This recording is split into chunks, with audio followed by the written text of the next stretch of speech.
بسم اللہ الرحمن الرحیم۔ دوستو، کیا آپ جانتے ہیں وہ کون سی حدیث پاک ہے جس میں یزید پلید کا ذکر ملتا ہے؟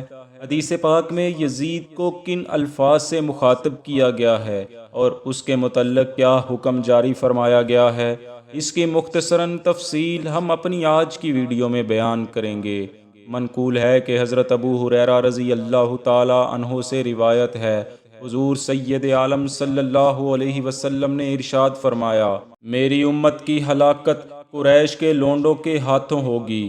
عمرو بن یحییٰ فرماتے ہیں، ان پر اللہ تعالیٰ کی لعنت ہوگی۔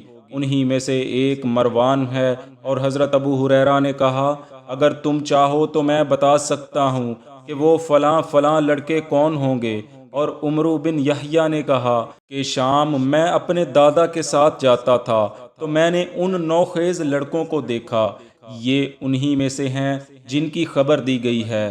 شاگردوں نے کہا، آپ خوب جانتے ہیں۔ اس حدیث پاک کے تحت ملا علی قاری فرماتے ہیں، حدیث پاک میں لفظ احداث سے مراد وہ افراد ہیں جو جوان ہوں گے۔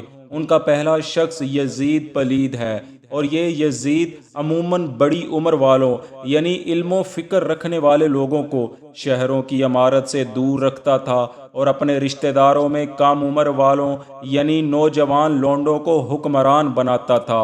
اور غلما سے مراد وہ نوجوان ہیں جو کمال عقل کے مرتبے تک نہیں پہنچتے، اور اس میں وہ نوعمر لڑکے بھی شامل ہیں جو عزت و وقار والوں کی پرواہ نہیں کرتے۔ اور ظاہر ہے کہ یہاں وہ لوگ مراد ہیں جنہوں نے حضرت عثمان بن عفان رضی اللہ عنہ کو قتل کیا، اور حضرت سیدنا علی و حضرت سیدنا امام حسین علیہ السلام کو قتل کیا۔ مظہر نے بھی یہی کہا ہے کہ ان لونڈوں سے مراد وہی لوگ ہیں جو خلفائے راشدین کے بعد تھے، جیسے کہ یزید اور عبد الملک بن مروان وغیرہ۔ مسند امام احمد شریف میں ہے کہ حضرت ابو ہریرہ رضی اللہ عنہ فرماتے ہیں، حضور نبی کریم صلی اللہ علیہ وآلہ وسلم نے فرمایا، اے لوگو، 70 سال کی ابتدا اور نوخیز لڑکوں کے امیر ہونے سے پناہ مانگو۔ اس کی شرح میں علامہ ملا علی قاری فرماتے ہیں، اس حدیث پاک میں امارت الصبیان سے مراد جاہل لڑکوں کی حکومت ہے، جیسے کہ یزید بن معاویہ اور حکم بن مروان کی اولاد اور ان کے ہم مثل۔ ایک روایت میں آتا ہے، حضور علیہ السلام نے انہیں اپنے منبر پر کھیل کود کرتے ملاحظہ فرمایا ہے، یعنی اس سے وہی لوگ مراد ہیں۔ اور حدیث مذکورہ کے متعلق علامہ ابن حجر مکی لکھتے ہیں، جب یزید کے متعلق جو باتیں مذکور ہیں جن کو حضور اقدس صلی اللہ علیہ وسلم نے بیان فرمایا ہے، ان کا علم حضرت ابو ہریرہ کو ہوا تو وہ دعا کیا کرتے تھے، اے اللہ، 60 ہجری کی ابتدا اور ان جاہل لڑکوں کی امارت سے تیری پناہ مانگتا ہوں۔ اللہ تعالیٰ نے ان کی دعا قبول فرمائی، اور حضرت ابو ہریرہ 59 ہجری میں وفات پا گئے، اور حضرت معاویہ کے بعد یزید کی حکومت 60 ہجری میں ہوئی۔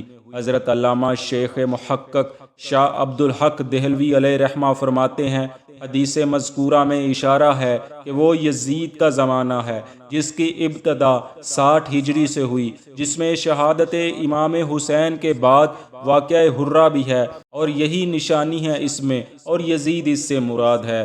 الغرض احادیث صحیحہ اور محدثین کرام کے اقوال سے ثابت ہے کہ 60 ہجری میں جو حکومت قائم ہوگی وہ یزید پلید کی ہی حکومت ہے، اور امت کو برباد کرنے والے اور اس امت کی تباہی کا ذریعہ چند قریشی لڑکے بنیں گے۔ لڑکوں کا لفظ تصغیر کے ساتھ لایا جانا ان کی تحقیر کی طرف اشارہ ہے، کیونکہ امت جیسی عظیم و جلیل چیز کو تباہ کرنے والا تعظیم و توقیر کا مستحق کیسے ہو سکتا ہے؟ اس لیے ان کو سفہاء سے تعبیر کیا گیا، یعنی یہ تباہی لڑکوں کے ہاتھوں ہوگی جن میں سفاہت ہوگی، جس سے ان کی بد نظری واضح ہے، اور بد نظر وہ ہے جس کا دل درست نہیں، وہ نیک کام کیا کر سکے گا۔ اس لیے ان لڑکوں کو صبیان سے تعبیر کرتے ہوئے ان کی عملی کیفیت بیان کی گئی ہے کہ وہ نمازوں کو ضائع کریں گے اور شہوات نفس کی پیروی کریں گے، اور جہنم میں وادی غی میں پھینک دیے جائیں گے۔ لہٰذا ثابت ہوا گو کہ حدیث پاک میں یزید کا نام تو نہیں آیا، لیکن محدثین کرام اور حضرت ابو ہریرہ رضی اللہ عنہ کی دعا اور یزید کے افعال شنیعہ نے نصف النہار کی طرح یزید کو ظاہر کر دیا ہے کہ ایسی احادیث کا اولین مصداق یزید کے سوا اور کوئی نہیں ہے۔ اس کے علاوہ یزید کی سیاہ کاریوں کی ایک طویل فہرست ہے جو کہ 60 ہجری میں اس کے اقتدار کے ساتھ ہی شروع ہو گئیں، جن سے یہ عیاں ہو جاتا ہے کہ بیان کردہ حدیث پاک یزید پلید کے سیاہ کارناموں کی طرف ہی اشارہ کرتی ہے۔ اتنی واضح اور متواتر روایات کے ہوتے ہوئے بھی آج کے کچھ جاہل لوگ یزید کو امیر المومنین ثابت کرنے کی ناکام کوشش کرتے دکھائی دیتے ہیں، جس سے ان کی ذہنی کیفیت کا اندازہ بخوبی لگایا جا سکتا ہے۔ دعا ہے رب العالمین ہمیں دین اسلام کی صحیح سمجھ بوجھ عطا فرمائے اور ہمیں ایسے فتنہ پرور لوگوں کے شر سے اپنی حفاظت میں رکھے، آمین۔